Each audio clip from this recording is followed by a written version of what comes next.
Tourism in West Virginia is on the rise, and it is no wonder why. With exceptional views, fascinating history, and delicious eats, people are starting to discover why John Denver said this state was almost heaven. Welcome to West Virginia. Welcome to... Hey y'all, we are Hannah and Jeremy, and this week we are exploring another new state on our quest to visit all 50.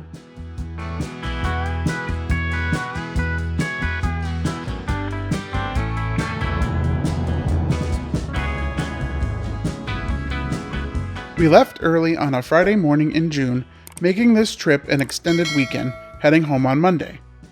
We flew out of our home airport of Tampa, and after a pretty quick flight, we landed in Pittsburgh. We chose to land in the Pittsburgh area because it was the largest major airport within driving distance of our first night stop in West Virginia. There is a smaller airport located in Charleston, but the flights were significantly more expensive and the drive wasn't too long for us. Our stop in Pittsburgh also gave us the chance to ride the Duquesne Incline. We visited Pittsburgh in 2019 before we started making travel videos and remembered that this was one of our favorite stops, mainly because it offers some pretty impressive views of the city.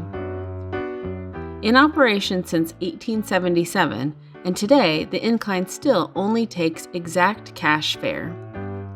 Today the incline does mainly serve as a tourist attraction, but also does function as public transportation for commuters.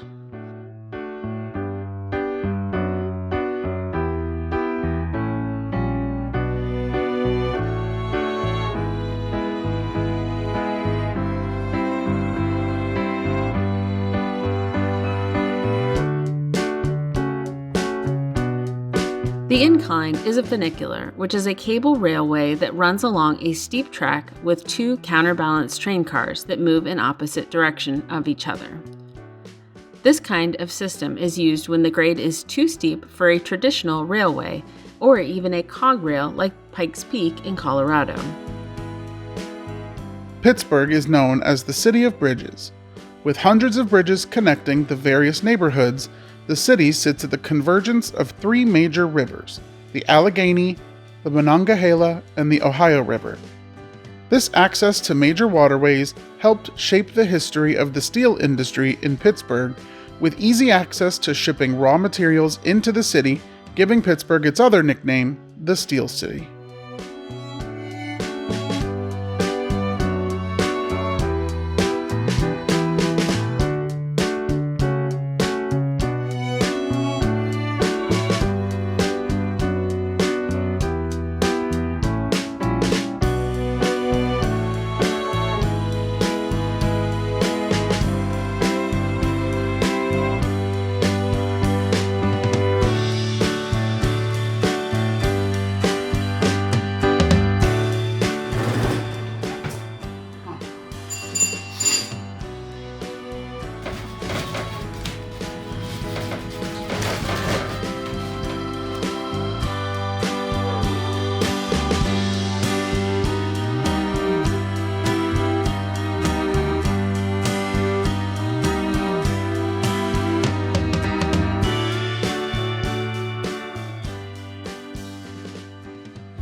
After our quick stop in Pittsburgh, it was time to head to our first stop in West Virginia. Our drive was about 3.5 hours to make it to Fayetteville. It was about time to stop for lunch, so we found a spot we hoped would have a staple of the West Virginia diet, the pepperoni roll. Pepperoni rolls are a West Virginia tradition, and the state's official food, as they originated as a portable lunch for coal miners in the early 20th century. They don't need to be refrigerated, so miners could easily pack them for lunch and take them underground with them.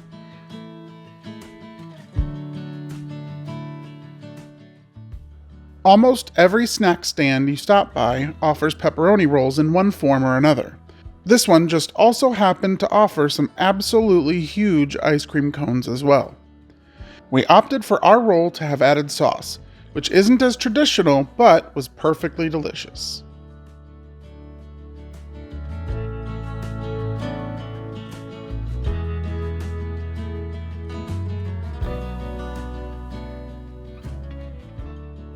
A little ways up the road, we also stopped at D'Annunzio's Bakery, a traditional Italian bakery offering a more traditional pepperoni roll, as well as soft-crusted Italian white bread. My mom grew up visiting West Virginia every summer, and the one request that she made from our trip was for us to bring her back a pepperoni roll from D'Annunzio's.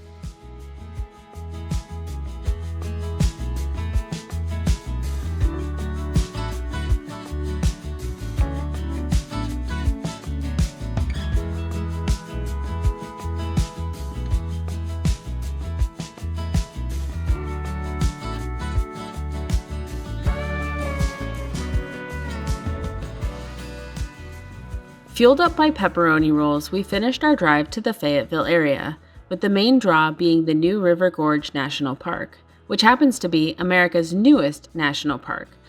But we made it a point to visit some of West Virginia's state parks in the area as well. Babcock State Park sits 20 miles north of the New River Bridge and is most known for its iconic Glade Creek grist mill, which is a historic recreation compiled from 3 grist mills previously located throughout West Virginia.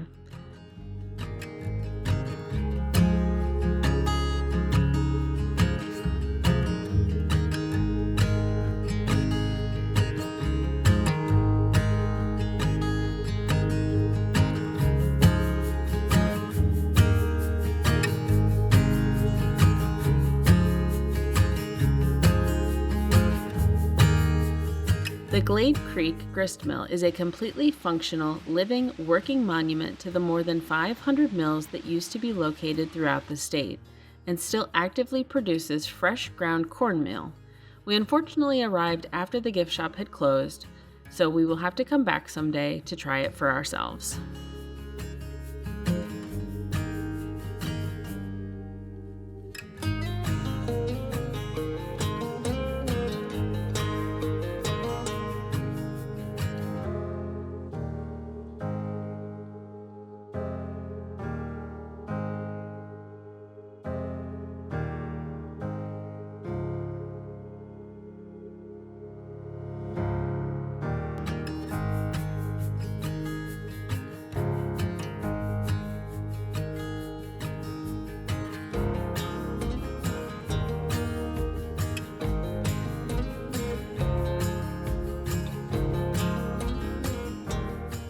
Babcock State Park is also home to one of the iconic Almost Heaven signs, which have been placed around the state by West Virginia Tourism Board in order to encourage people to share the beautiful and iconic spots around the state.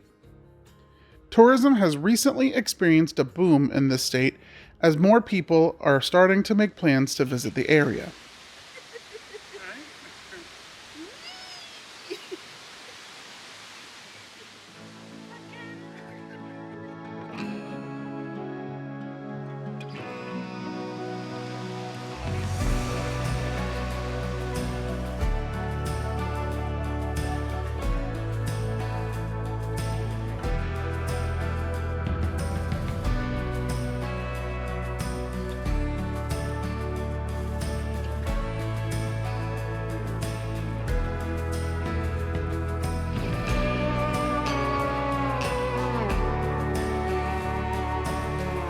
Down the road a few miles, we found Hawks Nest State Park, which is best known for its scenic overlook, which provides a bird's eye view of the rugged New River Gorge area below. These views are very easily accessible, and they are just steps from the park's lodge that offers overnight accommodations.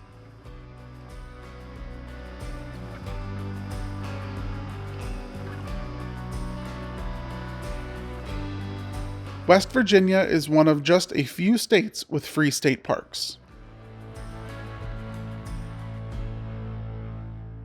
Even though the New River Gorge National Park is America's newest national park, the New River Gorge area is some of the oldest geographic areas carved by millions of years of erosion, with exposed rock layers that formed as the Appalachian Mountains rose.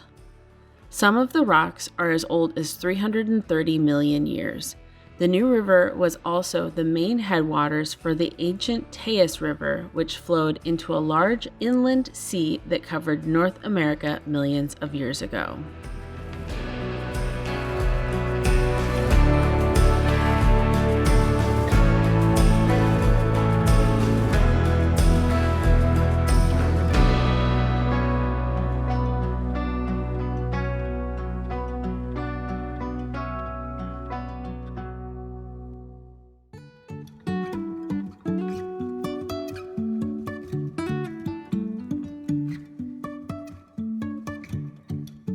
During our trip, we also wanted to explore the history of coal mining in the area.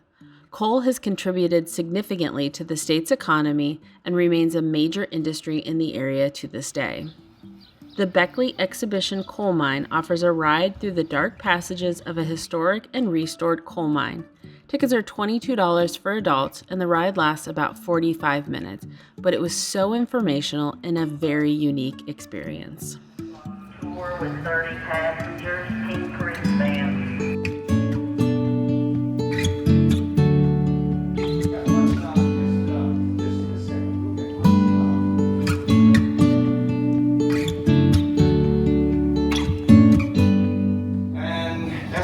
We're going to go into the mine a little ways, and I'm going to stop and check on you guys, see how you're doing. And if at any time any of you decide that coal mining is just not your cup of tea, you let me know and I'll get you right back outside.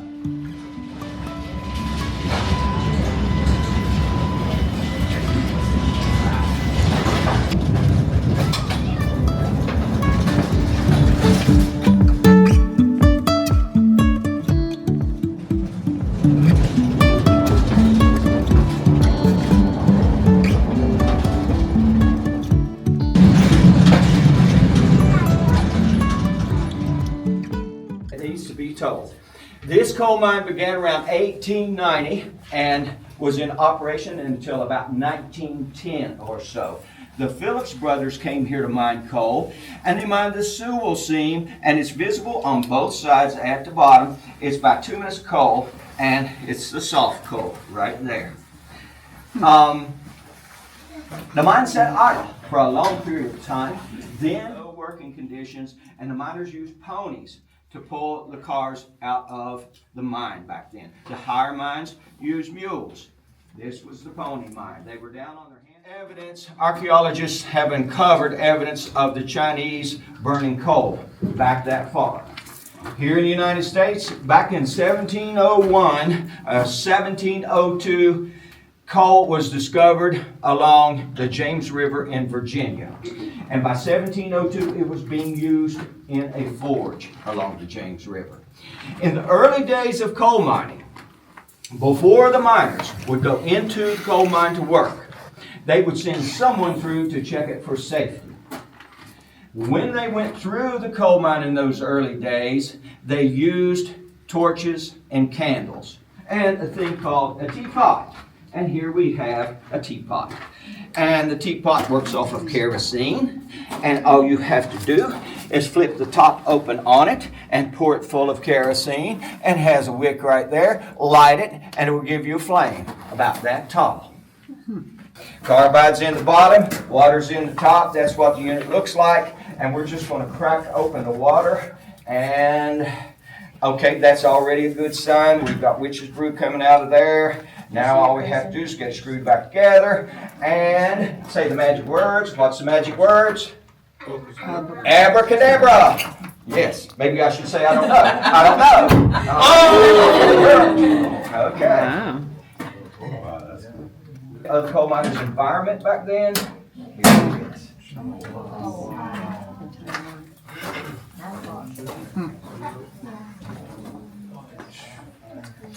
The miner could work this by himself, or he may have an uncle, a brother, a son working with him, but you still got 20 cents per ton. All right. How many tons could they do in a day? Somewhere in the neighborhood of 8 to 10 is the official number. 6 to 8 is sort of what I researched. Per person? Pardon me? Per person? Well, one coal miner working by himself could probably get 6 to 8 tons in a day. If you had somebody else working with you, it's going to go up a little. Okay. Yeah. But you're still able to get.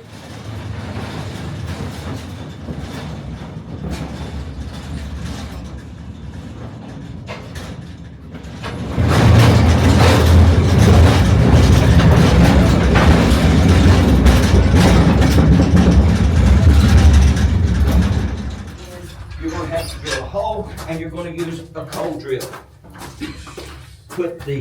It's called a breast auger. Put the tip of it into the coal seam, Put the breastplate right up against your midsection and lean into it. Use both hands and push and turn and push and turn. And about then 2, call out what? Fire. Fire in the hole. 3 times, as loud as you could call. Fire, fire, fire in the hole. Remember the carbide light? Bring it down there, touch it to the fuse, and then we're what?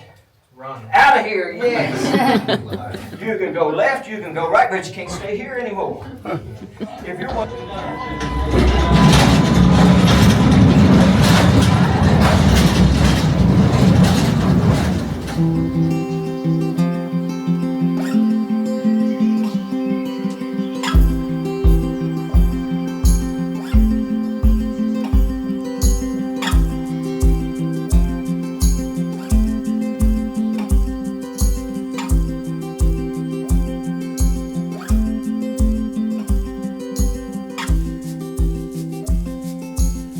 We learned a lot on this tour, and the most interesting part was our guide.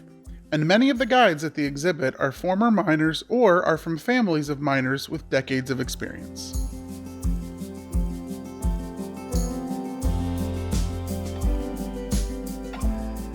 After the tour, we visited the grounds and got to observe the very small spaces that these workers lived in. This was a single dwelling where a single man or a married man would make his home away from home. He would stay at the mining camp during a hard working week and return to his home on the weekends. His rent would have been about $2 a month.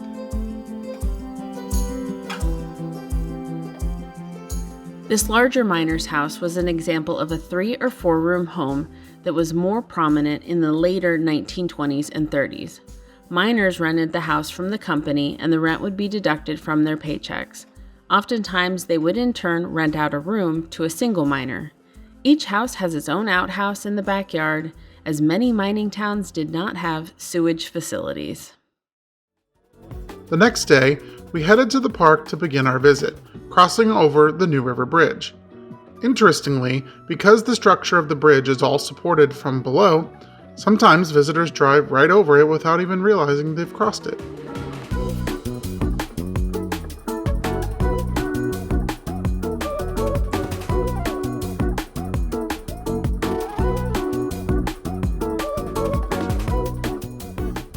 We began our time in the park with a stop at the visitor center, picking up a map and park stamps, as well as learning a few things from the rangers. This is where we got our first glimpse of the bridge from the side view, which is where you can really see the true arch and span of the bridge over the gorge. The New River Gorge Bridge was at one time the longest steel arch bridge in the world, today holding the number 3 spot, spanning 3,030 feet. The visitor center also offered impressive views of the gorge and the New River, which runs for hundreds of miles beginning in western North Carolina. The New River is somewhere between 10 and 360 million years old. That makes it one of the oldest rivers in the world. Many believe that it is certainly the oldest river in the United States. This area is also celebrated for both the whitewater rafting and the rock climbing. We took a few more minutes at the visitor center, learning more about the geology and history of the area before heading down to the viewpoint.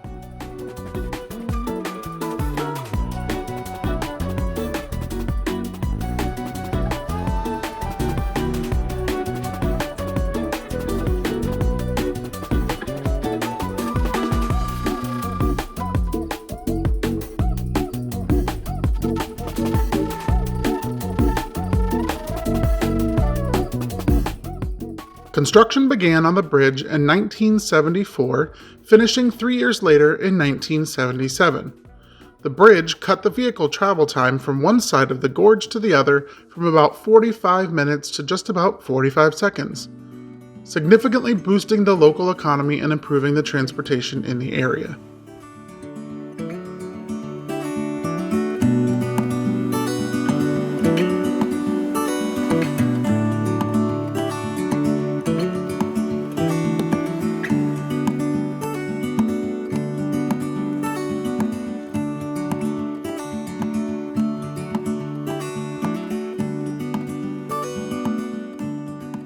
After visiting the visitor center, it was time for us to head over to the bridge walk. We booked this about a month before our visit, and it was $80 per person. If you've been around for a little while, you'll remember Jeremy is not a huge fan of heights, so I did let him sit this one out. We're wearing this gear for 3 reasons. 1 is looks, 2 is for attorneys, and 3 for insurance sales. I'm telling you, 12 years I've been doing this. You're not gonna fall off the bridge, but we're gonna wear them. Another foot and leg attach through here. You can do it the way I do it, or over the years I came up with a harness dance. That helps me get this harness formed in my hips. Yes. Now I'm done.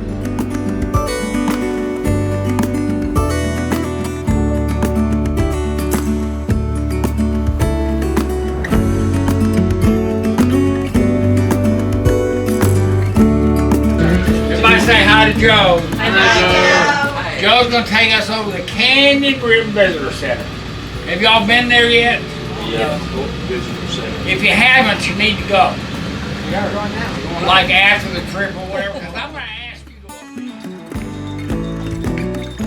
to. After getting rigged up in our safety gear, we headed back to the visitor center to begin the walk. It was a short walk down to the bridge, giving us the first glimpse of the catwalk that we would be walking on. It sits 25 feet under the bridge and runs the whole length. We paused for a few photos and then began our walk.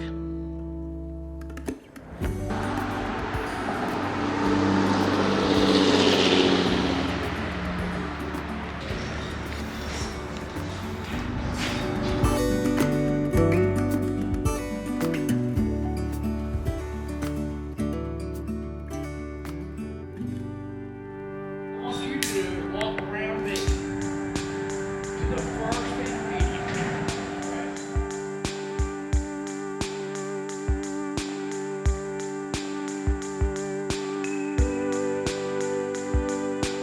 The harness is hooked to an overhead cable that runs the length of the bridge. The catwalk is only about 2 feet wide, but the handrails are about waist height, giving you something to hold on to as you walk. The bridge does shake with passing cars, or maybe that was me shaking from nerves.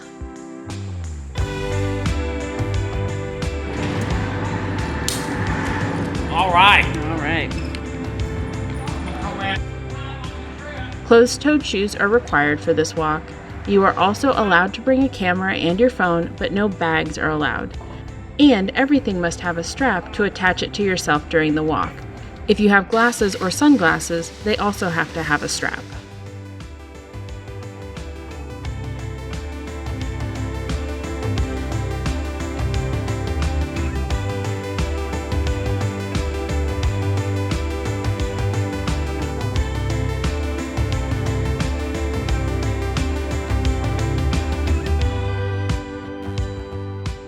The bridge has had such a positive impact on the area that annually, every third Sunday in October, West Virginia throws a festival called Bridge Day. This is not only to celebrate the bridge, but also one of the largest extreme sporting events in the world. This is the only day each year where you can actually walk across the bridge where the traffic usually travels, and watch base jumpers jump off the ledge and rappellers ascend and descend from the catwalk.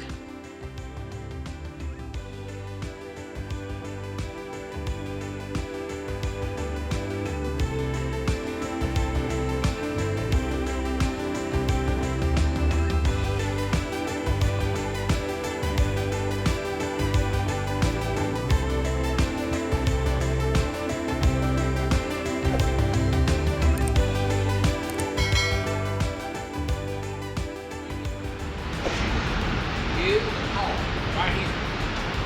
And this is what we're gonna do. Doing this for 12 years, I guarantee you. Catapults. And they lay back in you and catapult.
After the walk, the bus came to pick us up at the end of the bridge and had some cold water and drove us back.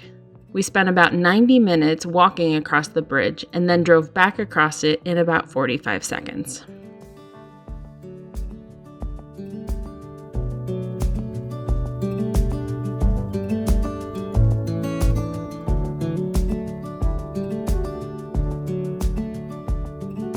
After Hannah completed the bridge walk, we set off to do one of the scenic drives in the park, Fayette Station Road. The railroad pulsed life into the area as mining companies built towns with houses, stores, hotels.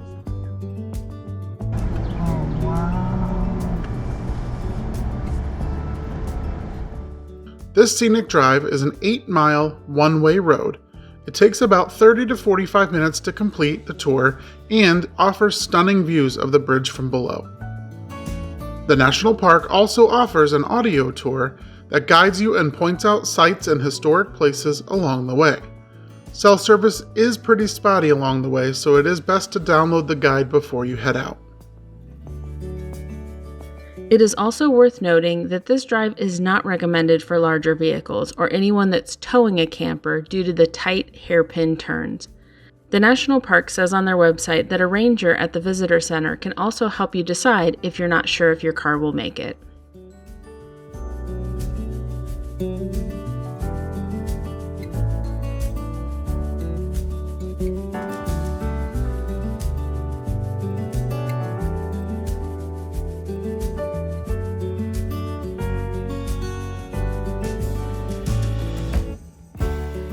Fayette Station Road continues down the side of the gorge to river level, with a parking lot at the bottom that gives you access to the new river, and many more views of the gorge and bridge.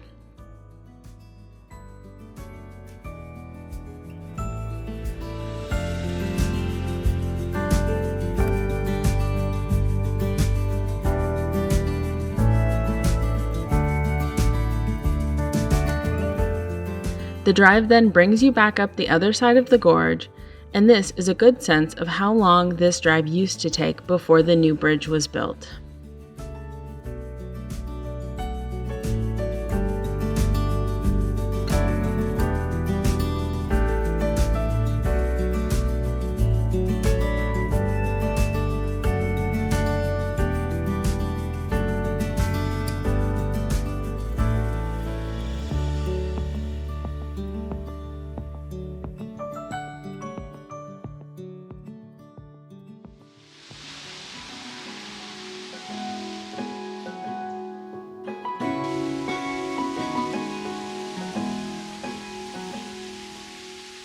We also stopped by Cathedral Falls, and although the flow is not very strong this time of year, it was still a peaceful place to visit.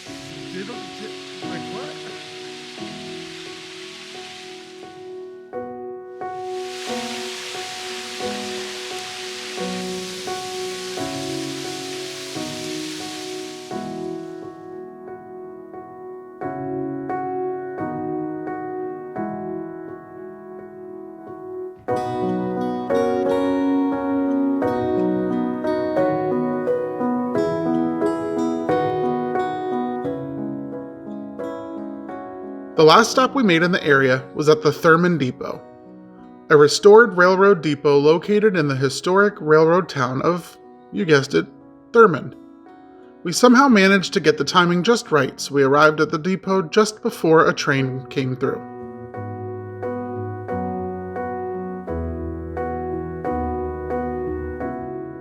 During the first 2 decades of the 1900s, Thurmond was a classic boomtown. With the huge amounts of coal brought in from area mines, but with the advent of diesel locomotives and less coal coming in from local mines, the town began a steady decline. Many businesses closed down and most residents moved on. Today, the town of Thurmond remains surprisingly untouched by modern development, with a still active railroad passing through.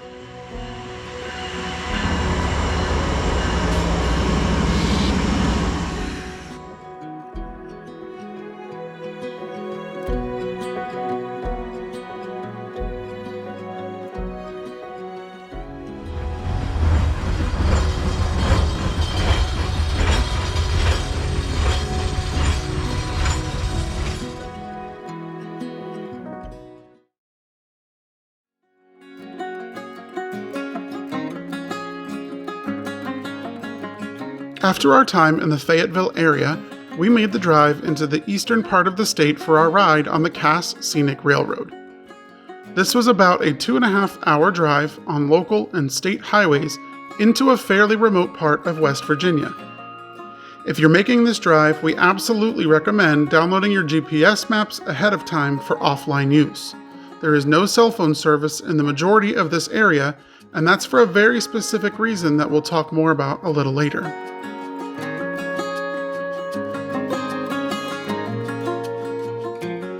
The town of Cass remains relatively unchanged since its founding in 1901 by the West Virginia Pulp and Paper Company. Cass was built as a company town for the loggers who worked in the nearby mountains. Construction of the railroad started in 1901. It was used to haul lumber to the mill at Cass.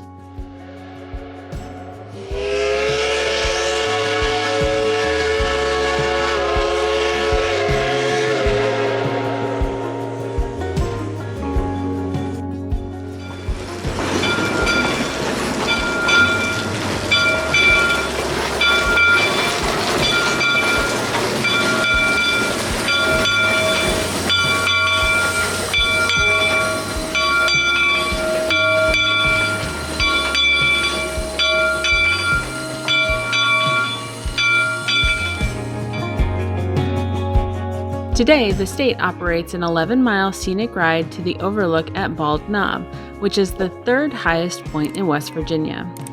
We booked our tickets about 2 months before our trip, and our seats were $81 per person. All seats are open air, which was perfectly fine when we went in late June, but I could see it maybe being a little chilly in the cooler months.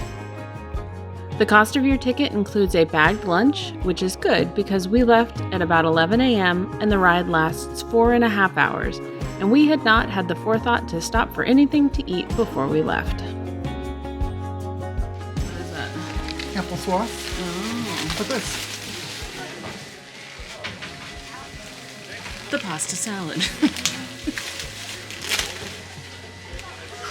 Potato chips. Where did that piece of cheese come from? Oh, it's a DIY sandwich.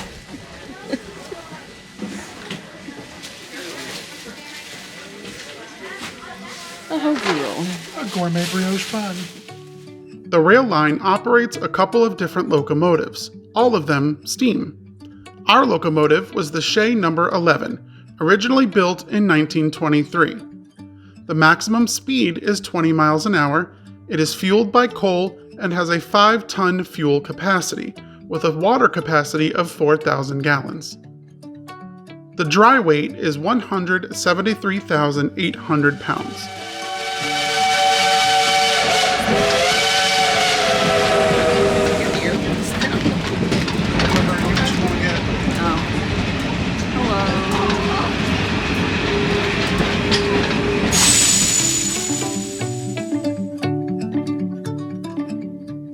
To bring the history of the line more into the present, the steam locomotives are the same kind of Shea locomotives used in Cass during the early 1900s when the line was established. Many of the passenger cars are also old logging cars that have been refurbished for passengers.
The elevation gained during the ride is 2,390 feet to the summit of Bald Knob at 4,842 feet. This actually makes this one of the steepest grades of a traditional railroad line at about 8% at some points. Anything steeper than 10% and a cog railway is required. Multiple cars run on this line with a few different itineraries to choose from, which gives you a chance to see how they navigate multiple trains on a single track.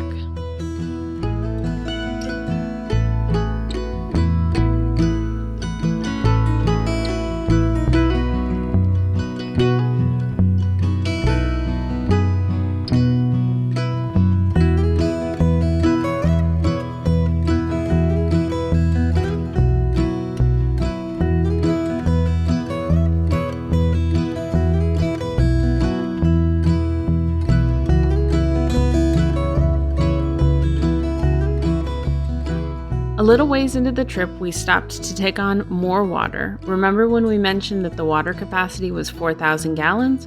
Well, that's only enough to make it part of the way up.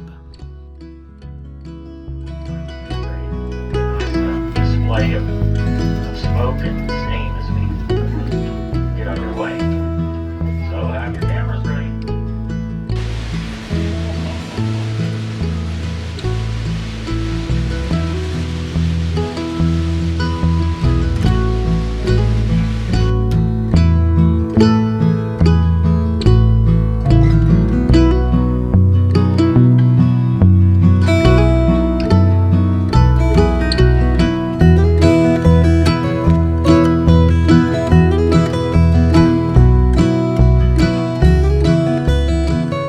After the 11-mile journey, the train reaches the rustic overlook at Bald Knob, which offers sweeping views of the valleys below. From here, you can spot the giant Robert C. Byrd Green Bank Telescope, the world's largest fully steerable radio telescope at the Green Bank Observatory in the valley near the foot of the mountain. This telescope is the reason we mentioned earlier about this area not having cell service.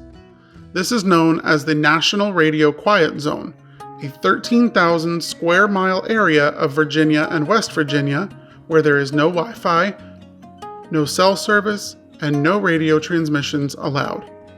This area was created in 1958 to reduce the interference for the telescope, which is used to study cosmic phenomena occurring billions of light years away from Earth. This area was selected because of its natural bowl shape created by the surrounding mountains, helping to reduce the interference. There are various degrees of restrictions as you get closer to the observatory, with more strict rules being about 10 miles in, and the strictest rules within 2 miles. Guests can visit the telescope and hike out to it, but they are not permitted to bring any electronics with them, including cameras, smartwatches, or cell phones, even if they are turned off.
After our train ride, we made our way to the town of Elkins. This town is connected to Cass by the rail line, which now operates the Greenbrier Express, another steam train rail.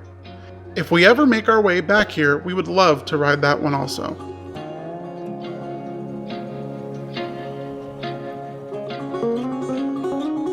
For the night, we stayed at the newly renovated, historic Tigert Hotel.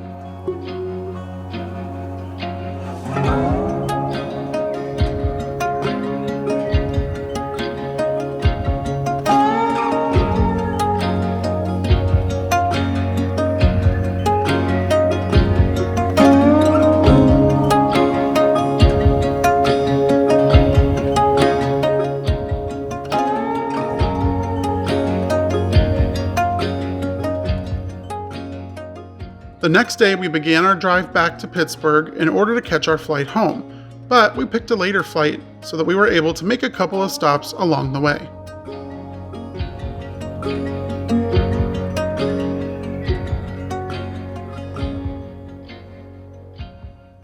The Olson Observation Tower is one of the few remaining fire towers in the Monongahela National Forest, and yes, it is still open to the public to climb. It is 133 steps to the top with an open room on top.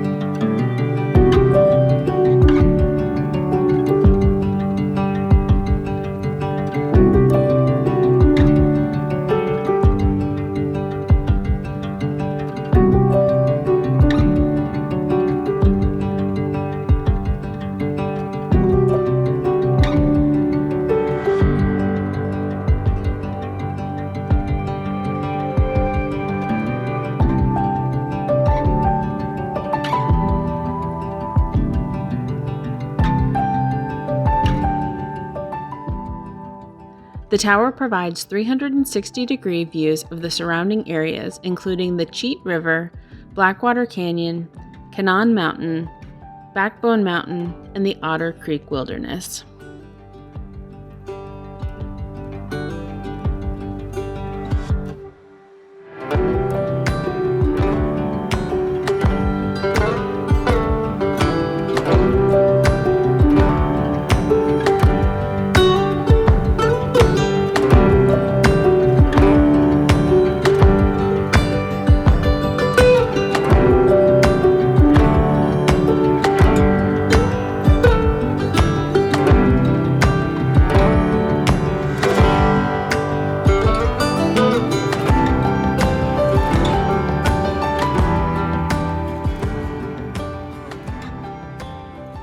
Our last stop of the trip was Blackwater Falls State Park, only 20 minutes from the observation tower.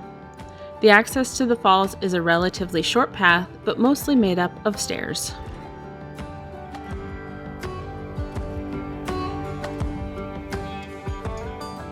The falls are a 57-foot cascade, which is one of the most photographed nature scenes in West Virginia. The water is tinted amber brown by the tannic acid of fallen hemlock and red spruce needles.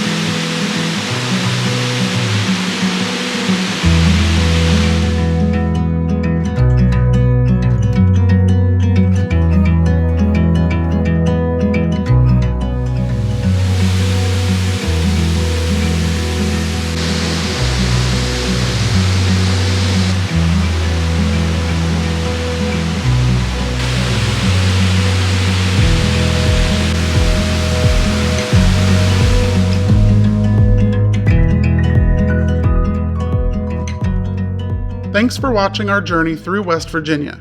We hope you enjoyed watching these videos as much as we enjoyed making them. If you are planning a trip to the area and have any questions, please let us know what they are in the comments.